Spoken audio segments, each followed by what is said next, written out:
Hi neighbor, my name is Juliet DiRienzo, and at Appalachian, sustainability stretches over every department. From composting to LEED certified buildings, Appalachian has a goal to practice sustainability wherever it can. Today, Francisco checks out an event at House Space where they recreate a dinosaur.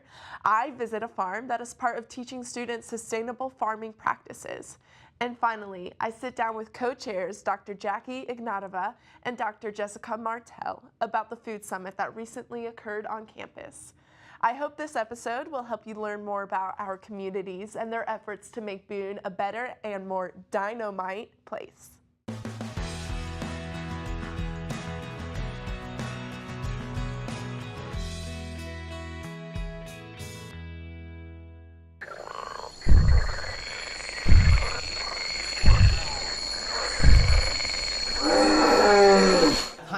I'm here at the House Space with Lauren Waterworth. Can you tell me a little bit about what we're doing here? Well, we are here launching fundraising for Archie the Aidosaur. Archie the Aidosaur. Who is Archie? Well, this is Archie back here. He is a North Carolina native, a Triassic reptile that was discovered by our own Dr. Andy Heckert in the Department of Geological and Environmental Sciences. It was found in eastern North Carolina down near Sanford. Wow, okay. And what do we plan to do with Archie? Well, we have collaborated with the Department of Art in their advanced sculpture class to create a life-size model of Archie, and we are hoping to raise money to have him cast in bronze so that he can be on permanent display in the rock garden outside of Rankin Science.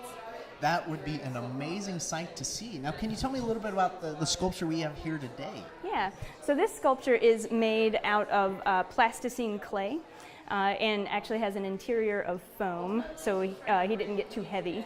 But yeah, the advanced sculpture class worked from two-dimensional drawings that were created by an artist in New Mexico, Matt Zaleski. And so they converted those drawings, and I know Travis Donovan can tell you more about the technology that was used to make that happen. But yeah, they sculpted this model. Here's what we have. We are tickled to death with Archie, the Aidosaur. All right. Has Archie been up to anything lately? I've seen he's been around campus a bit. He's been around campus. He lives primarily in the art department in their sculpture studio. He had a little debut on Halloween for Boone Boo, and in getting him into the building, he was loose out on Howard Street for just a little while and interacting with the public. So. That sounds a little frightening. I'm here at the House Space with Dr. Andrew Heckert. He is a paleontologist here with App State. Can you tell me a little bit about this buddy we got down here? Right. So this guy is a life reconstruction, we would call it. This is a hypothesis, a fleshed out sculpture of what an animal that I helped name in 2015 it would look like. This is an animal that's called an Aidosaur. That's the general group of animals, so that's very similar to like dogs or cats. It's a fossil reptile. It's not technically a dinosaur. He's more closely related to crocodiles. He's on the line of reptiles that evolved into crocodiles. What we found was about 20 armor plates. These are 3D prints of some of the armor plates we found, and we were able to use these plates to determine that it was an entirely new genus and species of Aidosaur. So my research team, we named this animal Gorgetasuchus. So what we have is an interdisciplinary collaboration of, I described the bones, I worked with a paleo artist named Matthew Zaleski, and he created a life drawing of the animal that the sculpture class then translated into a 3D reconstruction here of the actual animal at its life size. There is no reconstruction of an animal like this in the Northern Hemisphere other than this one. This is by far the largest and most accurate, most complete reconstruction of an Aidosaur. So where exactly did we find Archie here? Okay, so the actual original fossils of Archie were found in a brick quarry. There's a quarry that allows the North Carolina Museum of Natural Sciences to look at some of their scrap rock, some of the rock that they're not grinding up to include in in bricks eventually. So what happened is a crew came out, they saw some bones, they cut them out of the rock, and they brought them back to the Natural History Museum. There's a brick quarry here in North Carolina in what's called the Deep River Basin. It's basically in an area fairly close to Sanford. Well, that is absolutely incredible. I can't wait to see him in his natural habitat outside the geology building. It's our habitat. Now, if any students want to learn more about Archie and what you guys are doing, where can they go to find out? That's a great question. We have a variety of resources about just Archie on the web, or Aedosaurs on the web. We also, so we're on Facebook, we're on Twitter, etc. This is all run through the Department of Geological and Environmental Sciences. And of course, if you really want to learn about the prehistoric past, then you can always take a class from us. We have a variety of classes, including I have a class on dinosaurs, where we also talk about reptiles that lived at the same time as dinosaurs. So we have everything from casual interaction on the web to get yourself a semester's worth of credit to learn about paleontology. All right, thank you very much for talking with us, Certainly. Doctor. Thank you much.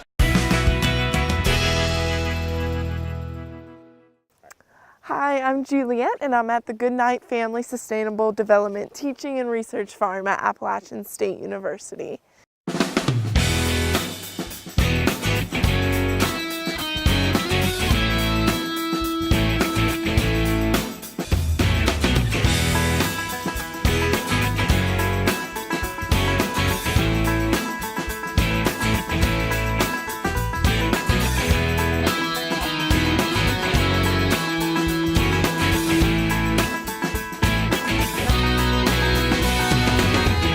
Today I'm on the self-guided walking tour with a couple of Appalachian State University students, where we're just walking around and looking at the different plants growing. Here actually we have some broccoli that they're going to be harvesting, and we actually have some blackberries starting to grow over here. Just really cool. The professor here is just showing us around and showing us what plants to pick, what plants to not pick, and just showing us around the farm.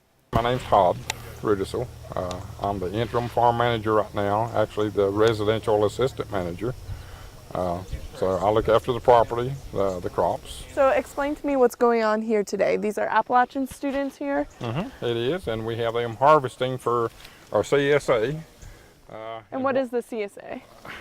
The CSA is a group that buys into produce. So you can buy into a summer's worth of produce for X number of dollars. Okay. And then we harvest, and you get that once a week.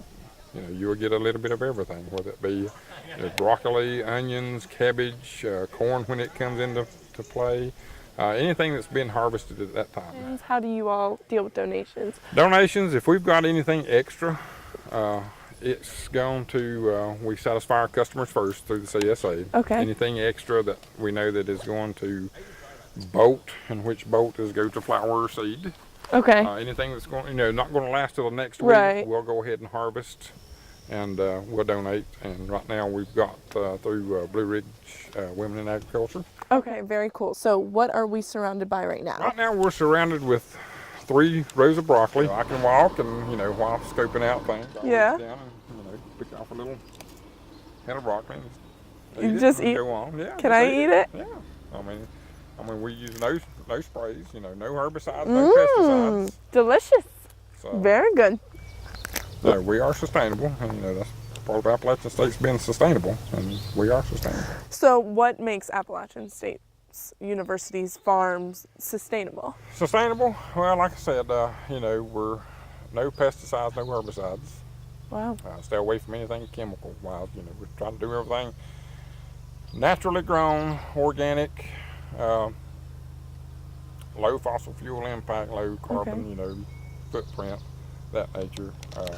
With it being Appalachian State University's farm and an educational facility here on the farm, I try to tend and can't get by with it with a little bit more carbon imprint, keeping everything mown and just suitable for the students to be around, and faculty and staff, and community visitors coming out and looking at the farm and enjoying the farm. Yeah. Because I want everyone to enjoy this farm. It's beautiful. So It's it very is. beautiful. And what's your favorite place to be on the farm? My favorite place to be on the farm would have to be probably the far north pasture. What's so special about that? Because it sits up on a hill and you can't see it because of the hill here. It sits way back up.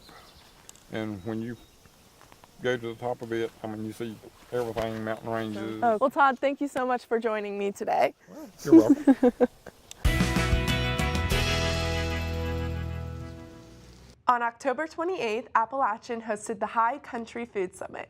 The theme for the summit was Dynamic Traditions, Resourceful Communities. I'm here with co-chairs Dr. Jackie Ignatova and Dr. Jessica Martell to speak about what the Food Summit was all about. Thank you all so much for coming on today. Thanks, Juliet. Of course. So first off, tell us a little summary about the Food Summit. What was it? So the Food Summit is an event that has a long history. It's a partnership between Blue Ridge Women in Agriculture and originally the Sustainable Development Department, of which I'm a part. I'm faculty there. And so it started in 2004. There was some years in between last year's Food Summit of 2016, but the idea is to bring community together. So it's a space to have important conversations about how we can strengthen our local food system. And so the event draws a wide range of people. That includes students, farmers, chefs, faculty, and community members that are interested in food. And so this last Saturday, we had 120 attendees and a full day of events starting with keynote Ronnie Lundy and Shelley Cooper, which Jessica will talk about, and talking about Appalachian foodways, and an afternoon talking about ways in which we can reduce the problem of food waste through better food recovery and food distribution. How interesting. How did you all choose your speakers at the summit? Well, it actually started after I was irritated by a Washington Post article. It was actually back in March of 2016. And the headline, it was just sort of buried in the food section, but that's where I like to read a lot. And the headline was, "The Next Big Thing in Regional Cooking, Humble Appalachia." I got irate. The story itself actually is wonderful and very interesting, but the title suggested a kind of lingering misunderstanding about the truth of this region. Now, I've only been at App State, this is my second year, and I've only lived in Appalachia for about 3 years, but I'm very smitten with this region, and I absolutely love its charm. And I think to market it as humble still is to harken back to earlier misconceptions about it as a place in which, hillbillies, like, I think that it Interesting. I see what covers- you're saying. It sort of conjures this these misunderstandings about Appalachia as being a place of the Beverly Hillbillies, of Sure. the war on poverty, of deliverance, and so we wanted to find a speaker that, if Appalachian food was going to become the next big thing, we wanted to have a critical speaker who could actually really tell us, contextualize this moment for us. So we chose speaker Ronnie Lundy. Ronnie Lundy is the James Beard winner for the Best American Cookbook of the Year. So she right now is the holder of, or she has written the best cookbook according to the Oscars of Food. And she's also an extremely intelligent and wonderful thinker about the region. So so our theme actually came after we invited Ronnie to speak. Okay. We were very lucky because she won the award just after we invited her, so we got very lucky, which is wonderful. So her book is called Victuals. It's spelled Victuals, but it's pronounced Victuals, which is a word that means provisions. And it's a kind of narrative, photographic journey of the region. But what I loved about it was that it's not just a recipe of collection of Appalachian food. It's actually a sort of very interesting history, which I think presents Appalachia as what it fundamentally was in history, a crossroads, a place of mixed traditions and influences from all over. I think what we wanted to do with the first part of that theme, Dynamic Traditions, was to show that Appalachian Foodways is a representation of how dynamic the history of Appalachia has always been. It's never been a place of isolation and backwardsness. It's always been a place in which people are interchanging, exchanging ideas, interchanging food, goods, farming practices, foodways, that kind of thing. And of course, resourceful communities. She does a wonderful job in this book of highlighting the ways in which you know, things like preserving, canning, proper farming techniques, Sure. build and create kind of local prosperity for mountain communities. How interesting. What was your favorite part about the summit? Oh, mine? Sure. Any of Oh yours? my goodness. It was definitely having so many wonderful people all in the same place, from farmers and students and restaurant workers and, you know, cookbook authors. Our other keynote speaker was Chef Shelley Cooper, who is featured in Vittles. She was an incredible and wonderful perspective on kind of the future of Appalachian foodways. And so to have her in conversation with farmers from this area who are looking to source the restaurants of the future, I think that was maybe my favorite part, was watching them get to do their, you know, be themselves and do their job, and letting a bunch of people network. And Jackie, what is your favorite part about the summit? Well, I would say that one of the things that's really special about the summit, I've been co-organizing the summit for 2 years now, is the kind of energy that summit can create when you have the right people together.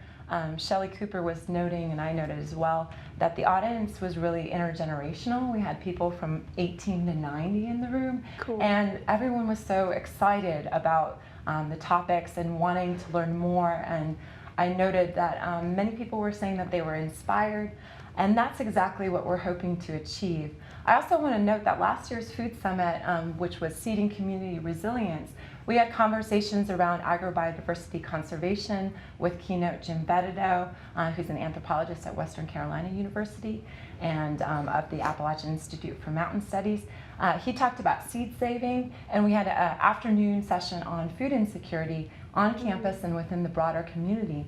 And what is exciting is that we were able to create a space to facilitate conversations that helped advance a food pantry on campus in the Office of Sustainability to help address food insecurity, as well as the opening of the Watauga and Ashe County seed libraries as part of this partnership with Jim Bettido. So we're hoping that with the energy that we've created through bringing people together in such a way that we can perhaps address problems of food waste and encourage people to revive these Appalachian traditions that Jessica mentioned. How interesting. Well, thank you all so much for coming on the show today. It was truly a pleasure. Thank you for having us. Of course.